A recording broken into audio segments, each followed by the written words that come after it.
हाँ जी, पहला क्वेश्चन ही बुक देना।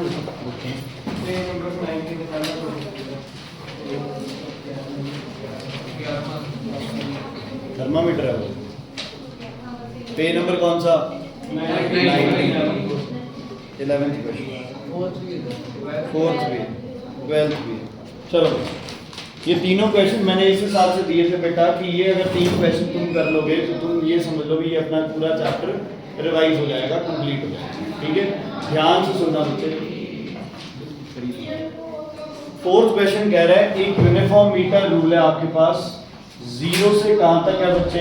100 तक, जिसको पाइवट कर दिया बेटा किस पे? 20 सेंटीमीटर माप। यही है आपका question. A weight of 100 gram force is suspended at 0 mark. आपको क्या फाइंड करना है? स्केल का वेट बच्चे। क्या फाइंड करना है आपको?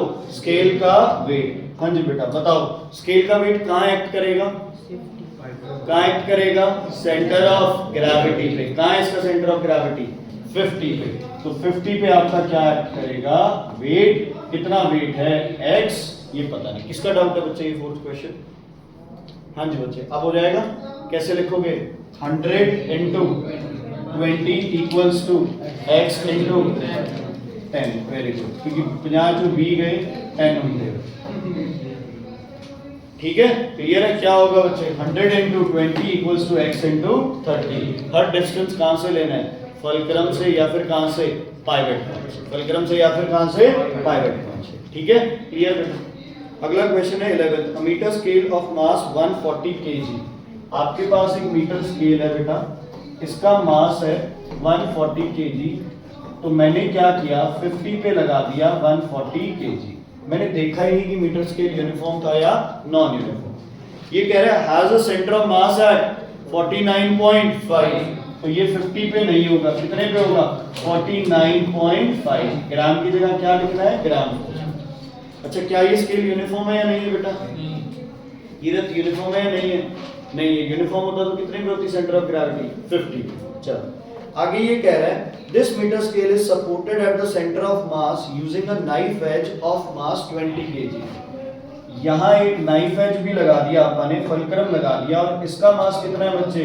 20 ग्राम फोर्स। मतलब इस पॉइंट पे टोटल मास कितना एक्ट कर रहा है बच्चे? बोलो। 160 ग्राम फोर्स।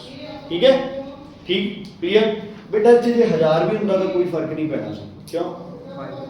कितने लग रहे बच्चे? पाइवट पॉइंट पे। पाइवट पॉइंट पे डिस्टेंस कितना ਹੁੰਦਾ है? 0। तो 1 सच में बुखार हो रहा है क्या? डर जाना है। 160 into 0 0, 20 into 0 0, 140 into 0 0, 1000 into 0 0।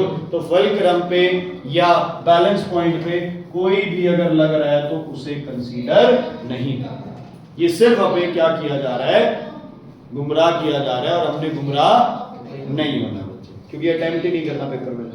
N unknown mass is hung at कितने पे बेटा? बोलो। 19.5 पे। अननोन मास मतलब x। चलो next. Balance is obtained when 150 gram is hung at कितने पे बच्चे? 69.5 पे। कितना बेटा? 160 ग्राम। अब पता है 1, हाँ कितना मर्जी है तो 1। ध्यान रखना, अब बच्चों को कंफ्यूजन सी सिर्फ इस चीज की, भाई ये वेट क्या दे रखा है। बबन क्या बनेगी इक्वेशन बताओ? x into 30, x into 30 equals to 150 into 20। 150 into 20 इसकी वैल्यू आ जाएगी बच्चे x की। हटा दो, हो जाएगा। चलो नेक्स्ट है आपके पास 12th क्वेश्चन। हाँ जी, 12th क्वेश्चन में 168 इंटू x। किसका डाउट? 12th question. बुक खोल लो बेटा, फिर बुक से और क्या करना है? कोई बात नहीं, मैं वैसे बोलूँ। 168 इंटू x। क्लियर? गूंगे बन जाते हैं एक तो, और ये भी क्लास से इधर उधर हो जाऊं फिर जबान चलेगी, है ना?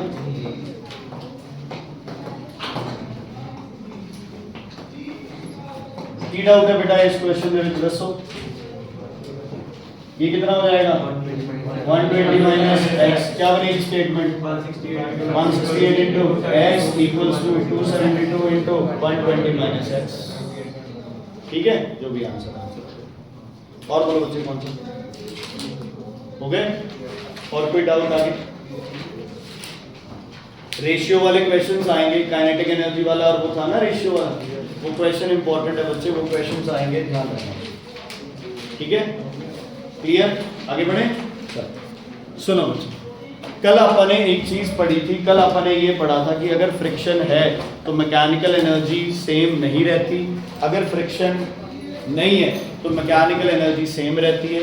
Law of conservation of energy कहाँ लगता है? हर जगह लगता है, चाहे फ्रिक्शन है चाहे फ्रिक्शन ना। ठीक है बच्चे, ध्यान से सुनना, अगर कोई बॉडी ऊपर है तो उसमें कौन सी एनर्जी होगी बोलो? Potential, gravitation potential, formula mgh। अच्छा, काइनेटिक कितनी होगी इस पे? जीरो, क्योंकि जब बॉडी ऊपर से छोड़ी है तो उसकी वेलोसिटी कितनी थी? जीरो। ओके, बॉडी यहां आ गई, बोलो पोटेंशियल कितनी होगी बॉडी में? जीरो।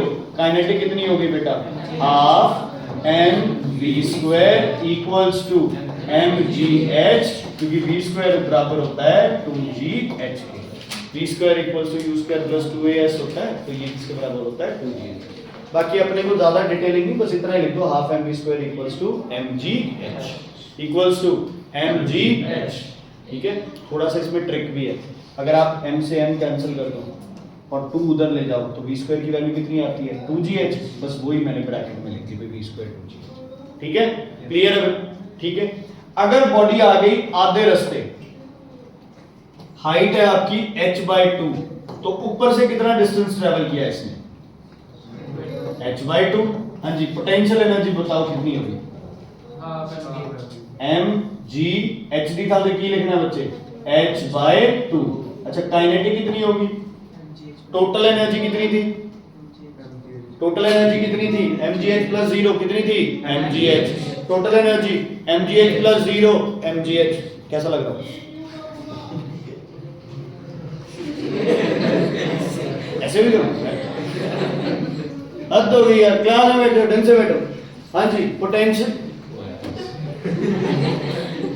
कितनी बन गई?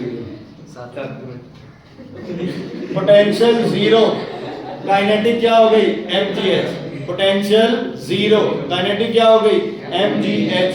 तो टोटल कितनी हुई? mgh। यहाँ भी mgh, इतने भी कितनी रहनी है? mgh। तो आंसर क्या आएगा? mgh minus mgh/2। Common sense वालों को तो पहले ही पता चल गया था कि क्या आना है mgh, क्योंकि आधी पोटेंशियल होगी, आधी क्या हुई? काइनेटिक।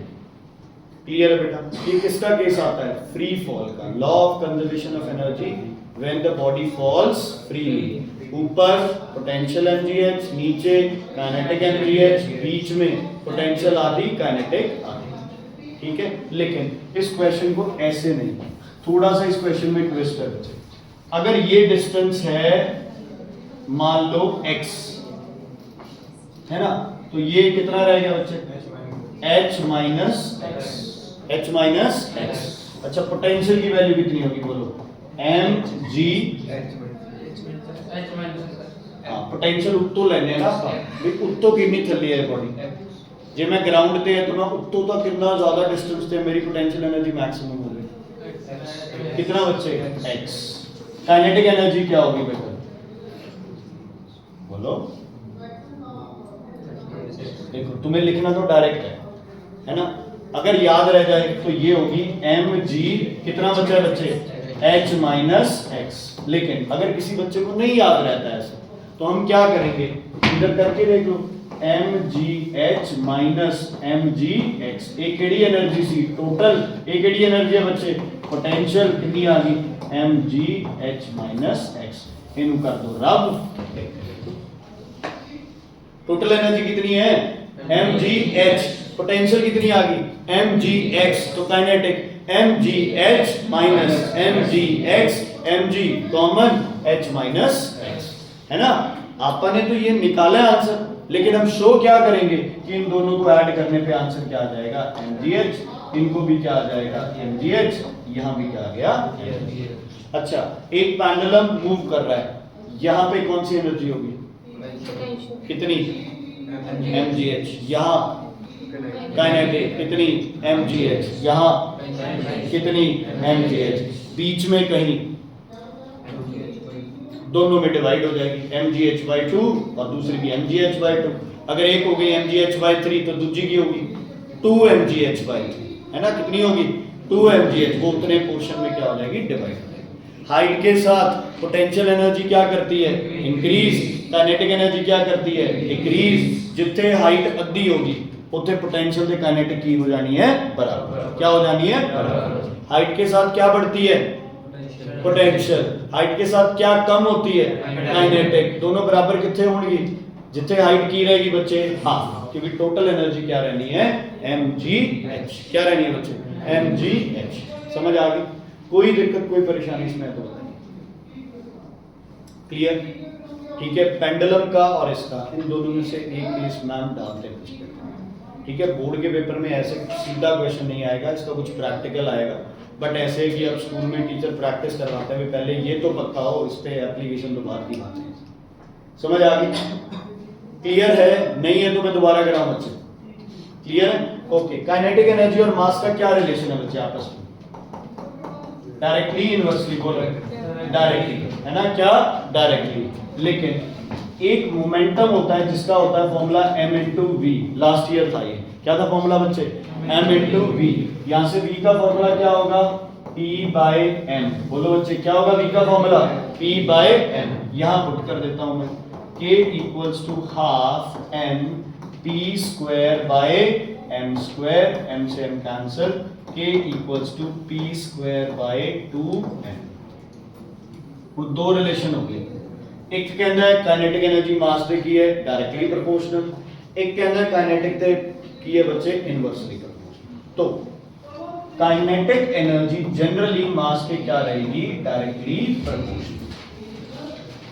ठीक है, जनरली क्या रहेगी? Directly proportional. लेकिन अगर कांस्टेंट में बात हुई है मोमेंटम की, कि मोमेंटम क्या है बेटा? बॉडी का कांस्टेंट, या मोमेंटम क्या है बॉडी का? इक्वल, तो काइनेटिक एनर्जी इनवर्सली प्रोपोर्शनल हो जाएगी इसके मास। अगर बस और कार का मोमेंटम सेम है तो किसकी काइनेटिक एनर्जी ज्यादा है? कार की। किसकी? कार की। अगर बस और कार के मोमेंटम के बारे में कोई बात नहीं की तो किसकी काइनेटिक एनर्जी ज्यादा है? बस की। ठीक है, बाकी किस पे डिपेंड करेगा? दूसरा फैक्टर कौन सा है? वेलोसिटी। कल मैंने बताया था ना, वेलोसिटी डबल कर देंगे तो क्या होगा? हाफ कर देंगे। गर्मी नहीं लग रही? ठीक है, पंखे तेज कर दे, पंखे तो कर तेज। ठीक है, क्या दिक्कत है? फिर दांत फिर लगा दो। ओके, क्लियर बेटा? कोई दिक्कत कोई परेशानी है तो बताइए बेटा। अभी देखो ये एक तरह से लास्ट मोमेंट है फर्स्ट सेमेस्टर से पहले, जब इतनी डिटेल में ये रिवीजन होगी। बाद में तो टाइम मिलेगा ही नहीं, क्वेश्चन ही क्वेश्चन करने हैं। नहीं समझ आया दोबारा पूछो। ठीक है, ध्यान में रखना है, मोमेंटम इक्वल है तो इनवर्सली, मोमेंटम की बात नहीं हुई तो डायरेक्ट।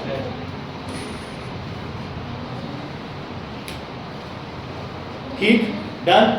अच्छा, कुछ इजी क्वेश्चंस आते हैं बच्चे, जैसे ये एनर्जी किसमें चेंज हुई है? पंखे में electrical to kinetic, loud speaker में इलेक्ट्रिकल टू साउंड, माइक में sound to electrical, sound to electrical. कहीं भी इलेक्ट्रिसिटी बन रही हो, सोलर को छोड़ के जहां भी इलेक्ट्रिसिटी बनेगी ना, वहां काइनेटिक या मैकेनिकल टू इलेक्ट्रिकल बनेगी। समझ आ गई? सिर्फ एक सोलर सेल ऐसे है जहां सोलर या लाइट एनर्जी से डायरेक्टली क्या बनती है? Electrical energy. और हर जगह पे इलेक्ट्रिकल एनर्जी के लिए तुम्हें क्या चाहिए? जनरेटर। क्या चाहिए? अगर ऑयल से चला रहे हो तो chemical to mechanical to electrical. अगर थर्मो पावर प्लांट है तो heat to mechanical to electrical. ठीक है, heat to mechanical to electrical. समझ आ गई? डायनमो भी एक तरह का जनरेटर है जो बैटरी चार्ज करता है, तो same kinetic to electrical, kinetic to. समझ आ गई बेटा? एक टॉपिक आऊगा, 4 ऑप्शंस आएंगे, 4 में से 2 ऑप्शन सही लगेंगे अपने। एक में डिटेल कन्वर्जन होगी, एक में छोटी कन्वर्जन होगी, तो तुम्हें किसको सिलेक्ट करना है? डिटेल वाली। जनरेटर का आ गया तो तुम्हें लिखा है जनरेटर में chemical to mechanical to electrical एक ऑप्शन, और दूसरा आएगा मैकेनिकल टू इलेक्ट्रिकल। तो किसको सिलेक्ट करोगे? Chemical to mechanical to electrical. देखो कोई भी मशीन आ जाए, उसमें आप क्या दे रहे हो एनर्जी, या फिर उससे आप क्या एनर्जी ले रहे हो, दोनों में से एक तुम्हें पता होगा। जैसे बल्ब है, बल्ब आपको क्या दे रहा है? लाइट। जलेगा किससे? इलेक्ट्रिसिटी से। तो इलेक्ट्रिकल टू क्या हो गई? लाइट एनर्जी होगी। पहले जो उसका पर्पस है वो लिखो।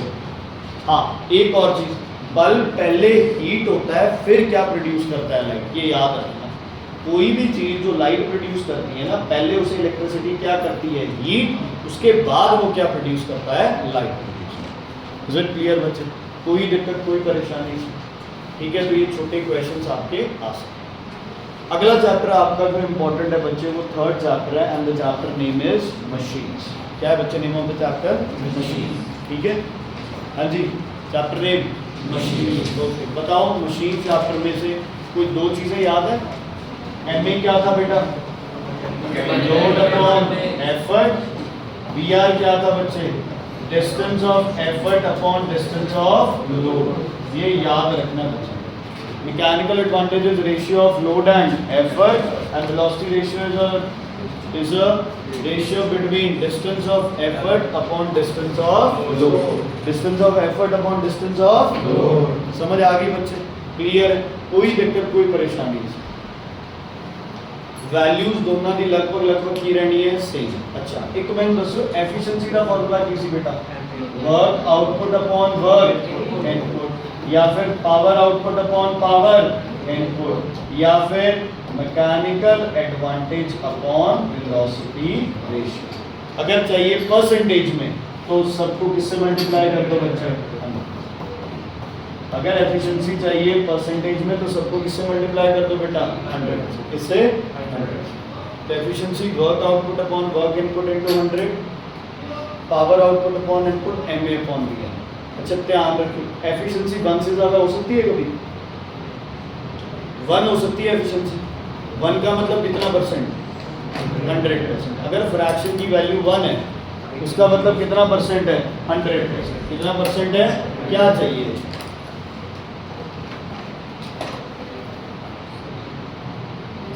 अगर एमए और वीआर बराबर है तो एफिशिएंसी कितनी आएगी? 1। अगर पावर आउटपुट इनपुट बराबर है, एफिशिएंसी कितनी आएगी? 1। वर्क आउटपुट वर्क इनपुट बराबर है, एफिशिएंसी कितनी आएगी? 1। मतलब कहीं भी कोई लॉस नहीं हो रहा है। अच्छा, क्या वर्क आउटपुट ज्यादा हो सकता है वर्क इनपुट से? आप जितनी मशीन को एनर्जी दे रहे हो, क्या मशीन उससे ज्यादा एनर्जी वापस दे सकती है आपको? नहीं दे सकती ना। क्यों? क्योंकि law of conservation of energy कहता है energy can neither be created. Created word में जाओ तो एनर्जी तो प्रोड्यूस हो ही नहीं, मतलब क्रिएट नहीं हो सकती, सिर्फ क्या हो सकती है? कन्वर्ट। तो आउटपुट कभी इनपुट से ज्यादा नहीं, आउटपुट कभी इनपुट से ज्यादा नहीं। ऐसे ही बेटा मैकेनिकल एडवांटेज हमेशा या तो वेलोसिटी रेशियो की क्या रहेगा बेटा? बराबर, या उससे क्या रहेगा? कम। अगर एफिशिएंसी है 1 तो एमए क्या होगा? वीआर के बराबर। अगर एफिशिएंसी है लेस देन 1 तो एमए हमेशा वीआर से क्या आएगा? कम। MA greater than VR is never ever possible, क्योंकि एफिशिएंसी कभी भी 1 से ज्यादा नहीं हो सकती। एफिशिएंसी किस वजह से कम होती है? तो ये फैक्टर बताओ। फ्रिक्शन। दूसरा वेट ऑफ मशीन। दूसरा पहला बच्चे फ्रिक्शन, दूसरा वेट ऑफ मशीन। दो ऐसे फैक्टर है जो आपकी एफिशिएंसी को क्या करते हैं? अच्छा, एमए और वीआर में से कौन सी ऐसी चीज है जो मशीन के लिए चेंज हो जाती है कंडीशन के हिसाब से? हाँ जी, मैकेनिकल एडवांटेज। वेलोसिटी रेशियो क्यों नहीं? Because it depends upon shape and size या फिर डिजाइन ऑफ मशीन। तो देख लो, MA can change but VR will never change.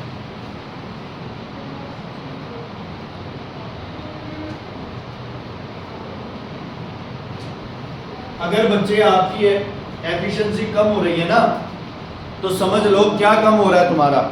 Mechanical advantage. क्या कम हो रहा है? Mechanical advantage. एफिशिएंसी कम होने का एक ही तरीका है, एमए की वैल्यू क्या हो जाए? कम हो जाए। एम की वैल्यू कब कम होगी? जब एफर्ट क्या लगाना पड़े? ज्यादा। ਇਹਦਾ मतलब जो फ्रिक्शन लगूगी तो एफर्ट भी की लगूगा ज्यादा। मशीन ਦਾ weight बढ़ गया तो एफर्ट भी की लगूगा ज्यादा। एफर्ट ज्यादा एमए कम, एफर्ट ज्यादा एमए कम। एफर्ट बढ़ने और कम होने से इन पे कोई फर्क नहीं पड़ता, तो वेलोसिटी रेशियो पे कोई फर्क नहीं पड़ता। क्वेश्चन ने देता वेलोसिटी रेशियो 5 है जब फ्रिक्शन एक्ट नहीं कर रही है, what will be the velocity ratio if friction is acting? 5 same value रहेगी। क्यों? Does not depend on friction, it only and only depends upon design of machine, जो कि हमेशा क्या रहना है? सेम। क्या रहना है बच्चे? सेम है। समझ आ गई इतनी बात? ओके, आइडल मशीन कौन है? जिसकी एफिशिएंसी इक्वल टू 1, मतलब एमए और वीआर क्या हो जाएंगे? बराबर। क्या हो जाएंगे? ओके, एक्चुअल मशीन कौन सी है? जिसका efficiency less than 1, MA will be less than velocity ratio, ma will be less than velocity ratio। अब बच्चे मंडे से मैं 2:15-2:30 बजे आ जाया करूँगा यहाँ पे। किसी का कोई टॉपिक समझना है, किसी को कोई अपना चैप्टर करना है, तो बच्चे 2:15-2:30 बजे आके अपना चैप्टर कंप्लीट कर लें। समझ आ गई? टेस्ट के दिन या आप उस दिन मेरे को बताओ कि मेरा ये चैप्टर रह गया, वो रह गया, बच्चे फिर नहीं। ठीक है, मंडे से मैं 2:15-2:30 बजे आना स्टार्ट हो जाऊँगा दोबारा, तो आपको आना है तो जल्दी अपना आके और चैप्टर सुनो। ठीक है, ओके। उसके बाद आपके पास इसमें आता है लिवर। क्या? लिवर में एक ऐसी अरेंजमेंट है जिसमें 3 चीजें हैं। कौन कौन? लोड में 3, इसमें लिवर में 3 चीजें हैं। कौन कौन सी बेटा? लोड, शाबाश, एफर्ट और फलिक्रम। 3 चीजें। ये फर्स्ट क्लास लिवर है या क्लास 1 लिवर है, जिसमें फलिक्रम कहाँ रहता है? श्री सेंटर। फलिक्रम कहाँ रहता है बच्चे? सेंटर। ठीक है, अब सेंटर भी नहीं, fulcrum is in between load and effort. अच्छा एक बात बता ना मेरे को, अगर डिस्टेंस ज्यादा है तो फोर्स क्या हो जाएगी? कम। अगर डी ई ज्यादा है तो एफर्ट क्या हो जाएगा? कम। अगर डी एल ज्यादा है तो लोड क्या हो जाएगा? कम। दिमाग में क्लियर है? अगर एफर्ट का डिस्टेंस ज्यादा तो एफर्ट की वैल्यू कम, अगर लोड का डिस्टेंस ज्यादा तो लोड की वैल्यू कम, अगर दोनों का डिस्टेंस बराबर तो दोनों की वैल्यूज भी बराबर है। मान लो ये बिल्कुल सेंटर में, ये डिस्टेंस क्या है? dl, ये डिस्टेंस क्या है? de, dl equals to de, तो लोड इक्वल्स टू एफर्ट। ये सिर्फ मशीन क्या करती है? डायरेक्शन चेंज, जैसे कि सीसॉ या फिर तुम्हारा सिंगल फिक्स्ड पुली। सीसॉ या फिर सिंगल फिक्स्ड पुली। ठीक है बच्चे, अगर मैं थोड़ा सा इस फलक्रम को किधर शिफ्ट कर दूं? लोड की साइड शिफ्ट कर ना, इस फलक्रम को अपन ने शिफ्ट कर दिया बच्चे किधर? लोड की साइड। ओके, यशिका जी बताइए डीएल और डीई में क्या रिलेशन है? डी एल और डीई बराबर है, कौन है कम? डी एल कम है, डीई क्या है? ज्यादा। तो लोड क्या होगा? ज्यादा, और एफर्ट क्या होगा? कम। बात क्लियर हुई है? नहीं हुई? फोर्स कहती है, मोमेंट कहता है कि जितना डिस्टेंस ज्यादा लोगे उतनी फोर्स क्या लगेगी? कम। जितना डिस्टेंस छोटा हो जाएगा उतनी फोर्स क्या लगेगी? ज्यादा। डीएल की फोर्स है एल, डीई की फोर्स है ई। अच्छा, ये अपने को फायदा हुआ है नुकसान? कैसे फायदा हुआ कि 100 न्यूटन लोड को अपन ने सिर्फ 10 न्यूटन एफर्ट लगा के उठा दिया। कैसे? एफर्ट आम क्या कर दो? ज्यादा, तो एफर्ट क्या लगाना पड़ेगा? कम।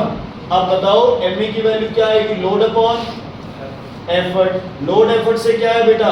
बड़ा, तो एमए की वैल्यू 1 से क्या आएगी? ज्यादा। ठीक है, अच्छा इसके हिसाब से वेलोसिटी रेशियो क्या होगा बच्चे? DE bye DL। DE बटा है तो A की वैल्यू भी क्या होगी बच्चे? More than. नहीं समझ आया? दोबारा नहीं समझ आया बेटा? वेलोसिटी रेशियो का फॉर्मूला क्या होता है? DE upon DL। A की है DE बटा है बच्चे, न्यूमरेटर बढ़ाओ तो वैल्यू 1 से क्या आएगी? ज्यादा। ठीक है, ऐसे ही L बड़ा है, एफर्ट छोटा है, तो L बाई E वैल्यू क्या आ जाएगी? 1 से ज्यादा। अब कई बच्चों को ये लगेगा कि M में तो L बाई E है, ये DE/DL है, ये रिवर्स है, फिर भी वैल्यूज क्या आ रही है? सेम।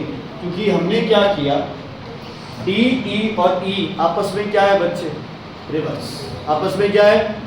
और फॉर्मूला अपना क्या है? रिवर्स। रिवर्स का रिवर्स क्या हो जाएगा वापस? सेम। देखो इसकी वैल्यू क्या थी? DE/DL, लेकिन हमें पता है E और DE आपस में क्या है? रिवर्स है। तो एफर्ट अगर बड़ा है तो DE की वैल्यू क्या आएगी? छोटी। अगर लोड छोटा है तो DL की वैल्यू क्या आएगी? बड़ी। वैल्यूज क्या आ जानी है? सेम। रिवर्स का रिवर्स क्या हो जाएगा? सेम हो जाएगा। तो ये क्वेश्चन दिमाग में लेके नहीं आना। सुपर क्लियर बेटा? इधर हरविंदर, विपिंदर, ठीक है। तो फर्स्ट क्लास लिवर। अच्छा एक और केस बना ले, ये एफर्ट था सॉरी। अगर हम इस फलक्रम को कहां ले जाएं? यहां ले जाएं। अपन दसो बेटा, DL बड़ा है कि DE बड़ा है बच्चों? DL बड़ा है। DL greater than DE। Load क्या होगा? एफर्ट से बड़ा या छोटा बच्चा? लोड छोटा होगा। MA की वैल्यू L/E है, L छोटा है तो वैल्यू लेस देन 1। VR की वैल्यू बच्चे DE/DL, AV किया होगी लेस देन 1। क्या बन जाएगी मशीन? Speed multiply. क्या बन जाएगी? Speed multiply.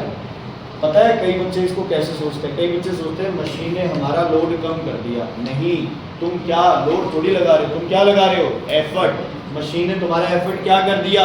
ज्यादा। एक बॉल को आप नॉर्मल पैर लगा के भी मूव करा सकते थे, लेकिन अगर आप उस पर जोर ज्यादा लगाओगे तो क्या हो जाएगा? उसकी स्पीड बढ़ जाएगी। क्या हो जाएगा? ऐसी चीज जिसको इतना ज्यादा एफर्ट नहीं चाहिए, अगर उस पर एफर्ट लगा दिया तो लोड की क्या बढ़ जाएगी? फर्स्ट क्लास लिवर कैसे एक्ट करता है? Direction change, speed multiplier, force multiplier. अगर दोनों डिस्टेंस बराबर है तो डायरेक्शन चेंज। DL बड़ा था, लोड छोटा, स्पीड मल्टीप्लायर। DL छोटा था, लोड बड़ा, फोर्स मल्टीप्लायर। क्या? Force multiplier. क्लियर बेटा? नहीं समझ आया? इधर नहीं समझ आया पूछो। क्वेश्चन आएगा name a class of lever which only acts as force multiplier. 1 नहीं लिखना, क्योंकि 1 क्या एक्ट करता है? तीनों, डायरेक्शन, स्पीड और सीजर। सीजर ਦੇ ਵਿੱਚ एफर्ट ਦਾ डिस्टेंस ਵੱਡਾ है, लोड ਦਾ डिस्टेंस? सीजर लोड का डिस्टेंस, ब्लेड बड़े हैं। लोड का डिस्टेंस ज्यादा तो लोड कम। MA की वैल्यू 1 से कम, क्या बनेगी? Speed multiplier. प्लायर, प्लायर में किसका डिस्टेंस ज्यादा है? एफर्ट का।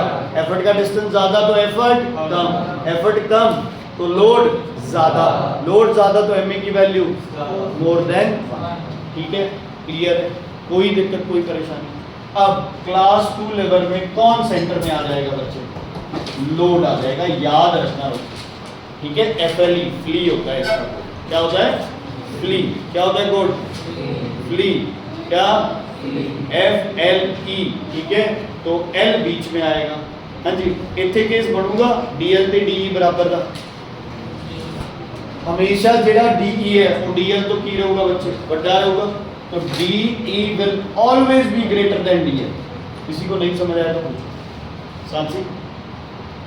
सांची नहीं है। धृति, DL बड़ा क्यों नहीं हो सकता DE से? बीच में है ना, ये बीच में है तो ऑब्वियसली बच्चे ये छोटा ही रहेगा, ये डिस्टेंस ज्यादा नहीं हो सकता। एफर्ट बड़ा है बच्चे, जशन तो एफर्ट हम बड़ा है तो एफर्ट क्या होगा? छोटा। लोड क्या होगा? ज्यादा।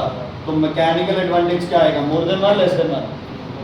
More than 1। VR की वैल्यू मोर, यार हद होगी, सेम चलना है दोनों में। मोर देन 1 क्या बनेगा बच्चे? ये फोर्स मल्टीप्लायर। थोड़ा सा एफर्ट ला के बहुत सारा लोड आप उठा सकते। क्लियर? नहीं समझ आया? दोबारा क्लियर? अच्छा, थर्ड क्लास लेवल में क्या आ जाएगा? सेंटर में एफर्ट, साइड में कौन आ जाना है? लोड। इसमें क्या केस बनेगा? DE हमेशा DL से क्या रहेगा? छोटा। एफर्ट क्या लगाना पड़ेगा? ज्यादा। किससे? लोड से। तो MA की वैल्यू क्या आ जाएगी? 1 से कम। VR भी क्या आ जाएगी? 1 से कम। क्या बनेगा? Speed multiplier. Name a lever which only acts as force multiplier. Class 2। Name a class of lever which only acts as a speed multiplier. Class 3। Name a lever which can we all three class 1। इनके कुछ examples है, book में please उन्हें revise करना। कौन से? Sugar ton, fire ton, नट cracker, lemon squeezer, ये wheel बैरो है ना, वो कचरे वाली गाड़ी उठा के, तो वो टायर आगे होता है, बीच में कौन है? लोड, आप उठा रहे हो। क्लियर है बच्चे? Is it clear? Can mechanical advantage be more than velocity ratio? No, in that case efficiency will be more than 1. Efficiency cannot be more than 1 because there are always losses due to friction. ठीक है बच्चों? Clear? अगर efficiency नहीं given तो क्या लेके चलना है? efficiency 100% है ना, और अगर efficiency given है फिर वो जो भी वैल्यू होगी उसके हिसाब। VR की वैल्यू डायरेक्टली लिख सकते हो। MA की वैल्यू कहाँ से आएगी बच्चे? Efficiency is MA upon VR। Direct value VR ਦੀ लिखी जाती है, MA ਦੀ वैल्यू हमेशा इस फॉर्मूले ਤੋਂ लिखी जाती है अगर एफिशिएंसी गिवन। अगर एफिशिएंसी की कोई बात नहीं है फिर क्या लिखोगे? सीधा सीधा load upon effort, load upon load upon effort. Clear है बच्चे? कोई दिक्कत, कोई परेशानी? बोलो बच्चे, अगर नहीं समझ आया तो कोई शर्म किसकी है? पेपर में कम नंबर लो, उससे बढ़िया है कि अभी समझो ना इन चीज़ों में। क्लियर है? ओके प्रीतदर जी ध्यान से सुनना, जो दूसरे क्लास ऑफ लेवर है बेटा अपने पास, उस क्लास ऑफ लेवर का नाम है पुली। क्या? पुली। सबसे इजी क्वेश्चन आपके किससे आने वाले हैं? पुली से। लेकिन पुली एक ऐसा टॉपिक है जिसमें से टीचर क्या कर सकता है, मतलब क्वेश्चन को घुमा सकता है। रहेगा क्वेश्चन वैसे बिल्कुल इजी, कोई उसमें दो डाउट। अच्छा, उससे पहले एक प्रिंसिपल ऑफ लेवर होता है, load into load arm equals to effort into effort arm. Load into load arm क्या होता है? Work output. Effort into effort arm क्या होता है? Work input. अच्छा, अगर ये दोनों बराबर हो गए तो एफिशिएंसी किसके बराबर आएगी? 1। ठीक है, ये प्रिंसिपल ऑफ लेवर होता है। Principle of lever is principle of movement. Load into load arm equals to effort into effort arm. बढ़े आगे? दो तरह की पुली। ये कौन सी पुली है बेटा? ये कौन सी पुली है? ये सिंगल फिक्स्ड है, ये सिंगल मूवेबल है। ये स्प्रिंग डाल दी, यहाँ क्या लगा दिया? लोड। यहाँ क्या लगा रहे हो? एफर्ट। लोड की वजह से यहाँ कौन सी फोर्स? टेंशन। एफर्ट की वजह से कौन सी फोर्स? टेंशन। ये पुली, इसमें ऐसे स्प्रिंग लगा दिया, लोड कितने लाइए? पुली दे उत्ते स्ट्रिंग ते कोई लोड नहीं लगूगा। ये एफर्ट,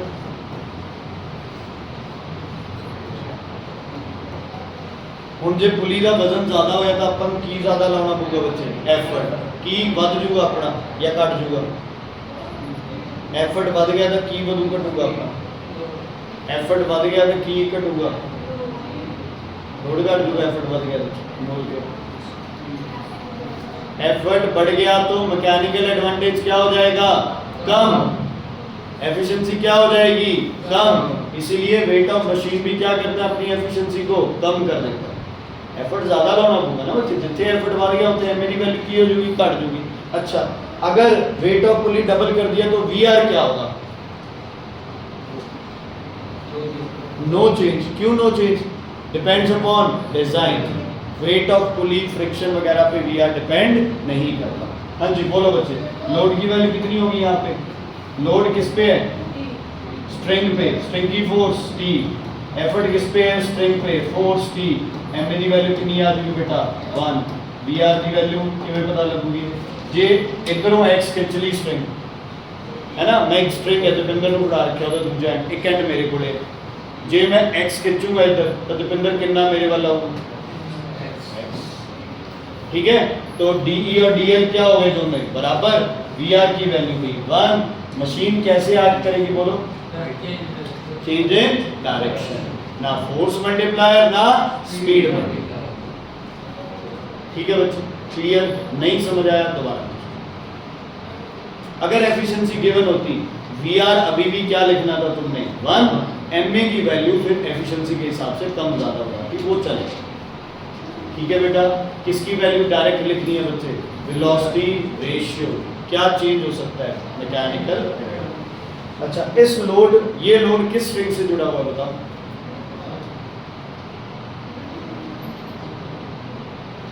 ये लोड किस स्ट्रिंग से जुड़ा हुआ है?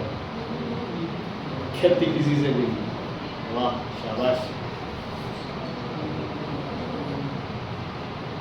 देख लो आप बताओ ये लोड किस स्ट्रिंग से जुड़ा हुआ है? ये भी कहती किसी से नहीं, दोनों पागल एक बराबर। हाँ जी, जुड़ा हुआ है किसी स्ट्रिंग से। शुभ्रचंदू बताया मुझे तो। ये लोड किसी स्ट्रिंग से जुड़ा हुआ है? नहीं। किससे जुड़ा हुआ है? पुली से। ये पुली किससे जुड़ी हुई है? स्ट्रिंग। कितनी स्ट्रिंग से? दो। दोनों स्ट्रिंग पुली को रोके बैठी है। यहां पे पुली का स्ट्रिंग के साथ कोई कनेक्शन था? सिर्फ स्ट्रिंग पुली को क्या कर रही थी? घुमा रही थी। लेकिन अब इस पुली का बोझ ये दोनों स्ट्रिंग उठा रही हैं और पुली किससे कनेक्टेड है? लोड से। तो लोड बराबर हो जाएगा 2T। इस लोड में दो वजन आ गए, एक जो उठाना है और एक किसका वजन? पुली का। पुली का वजन हम क्या लेके चलते हैं? 0। तो L बराबर हो जाता है 2T। अगर पुली का वजन है x तो क्या होगा? L plus x equals to 2T। ठीक है बच्चे, क्लियर है? अब एफर्ट किस पे लग रहा है? दोनों पे? एक पे। एफर्ट सिर्फ एक स्ट्रिंग पे लगा। एफर्ट कितने पे लग रहा है बच्चे? एक स्ट्रिंग पे। तो एफर्ट T। मैकेनिकल एडवांटेज कितना आ गया बच्चे? 2। क्या बन गई मशीन? Force multiply. क्या बन गई मशीन? Force multiply. अब थोड़ा सा दिमाग लगाना पड़ेगा। जे मैं स्ट्रिंग नू x पुल करना बच्चों को, पूरी स्ट्रिंग x ही पुल होगी, लेकिन ये जो पुली है इसके दोनों साइड ऐसे स्ट्रिंग है, तो एक तरफ पुल कर लिया तो पुली एक तरफ ऊपर हो जाएगी। ऐसे तो नहीं होगा। पुली दोनों साइड क्या रहेगी बच्चे? बराबर। दोनों साइड क्या रहेगी?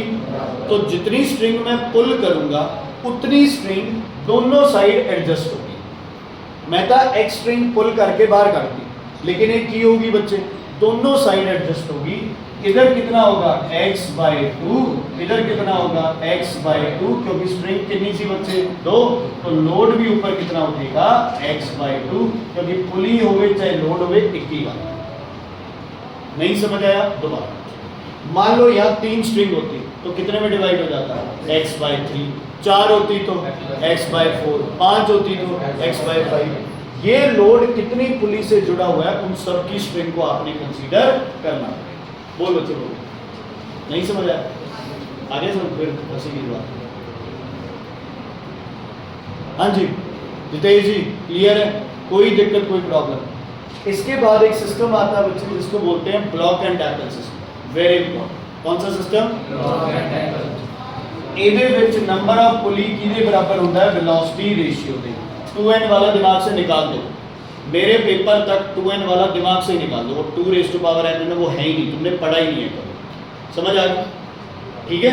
Velocity ratio equals to number of pulleys. किस सिस्टम में? Block and tackle system. किस सिस्टम में? Block and tackle system. इसमें दो ब्लॉक होते हैं, एक होता है upper block which is always fixed, एक होता है बच्चे lower block which is moving. Lower block which is moving. ठीक है। अगर नंबर ऑफ पुलिस आपकी जितनी मर्जी है, या तो अपर के लोअर ब्लॉक के विच नंबर ऑफ पुलिस की रहे बच्चे सेम, या फिर अपर ब्लॉक में एक पुली क्या हो सकती है? ज्यादा। दोबारा सुन लो, अगर इवन पुलिस है, सुंदर लगा है मुझे, इसी में क्या करते हो? मैं भी कंट्रोल कर बैठा हूँ, तुम भी कर।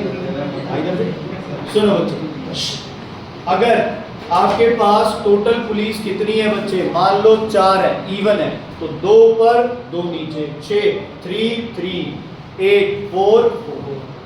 अगर ऑड नंबर है तो ऊपर एक पुली क्या रहेगी बच्चे? ज्यादा, नीचे एक पुली क्या रहेगी? कम। समझ आ गई? मान लो आपके पास पुलिस थी बच्चे कितनी? 5। उत्ते कितनी रखा पुलिस? 1 2 3। अब 1 और बेटा ध्यान रखना, जो ये हुक है ना, किस हुक पे जाके स्प्रिंग अटैच होगी ये बड़ा जरूरी है, क्योंकि कई बार आधा डायग्राम दे देगी टीचर, नीचे 2 पुलिस देके और हुक अटैच कर दिया, हुक की फोटो दे दी। अब तुम्हें पता नीचे 2 पुलिस तो ऊपर कितनी होगी? या तो 2 या फिर 3। तो ये रफ में बना के देखोगे भी 3 है तो किस हुक पे लग रहा है, 2 है तो किस हुक पे लग रहा है, तो क्या आंसर आ? ध्यान से सुनना बच्चे, पहली पे, लास्ट पे, दूसरी पे, सेकंड लास्ट पे, तीसरी पे और इसके ऊपर कोई नहीं उठेगा, कोई बुक नहीं बंद करेगा। क्लियर है बच्चे? टीचर इन्नी फोटो देगा, अपन इन्नी फोटो दे दी ना टीचर ने, तब समझ लो बच्चे उत्ते एक पुली की है ज्यादा, जे उत्ते लग गया होगा तो दोनों तरफ पुलिस क्या होनी थी, सेम। अच्छा जल्दी से बता दो, लोड को कोई स्ट्रिंग सपोर्ट कर रही है या नहीं? हाँ जी बताओ, लोड को कोई स्ट्रिंग सपोर्ट कर रही है? कर रही है मैडम? हाँ जी शुभ्रतन, कर रही है या नहीं? नहीं। कौन सपोर्ट कर रहा है लोड को? पुलिस। कितनी पुलिस सपोर्ट कर रही है लोड को? 1 ते 2। उतली का उत्ते कनेक्टेड है, 2 पुलिस। अच्छा इसको कितनी स्ट्रिंग सपोर्ट कर रही है? नंबर 1 2, इसको 3 4, कोई और भी कर रही है सपोर्ट? ये हुक वाली 5। समझ आ गई? एक पंजे स्ट्रिंग चो एक स्ट्रिंग तोड़ दो, लोड की आ जाऊगा बच्चे थले आ।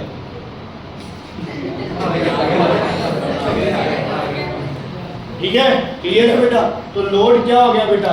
5D, एफर्ट क्या हो गया? वो सेम D, M में दी वैल्यू कितनी आ गई? 5। अच्छा लास्ट, अगर इसको x पुल करूंगा तो सारी string x/5 x/5 x/5 x/5 x/5, load कितना? x/5। होमवर्क आएगा बच्चे तुम्हारे पास ग्रुप में, प्लीज चेक कर लेना। टेस्ट, शॉर्ट टेस्ट होगा एक, पहले 3 चैप्टर का मंडे को।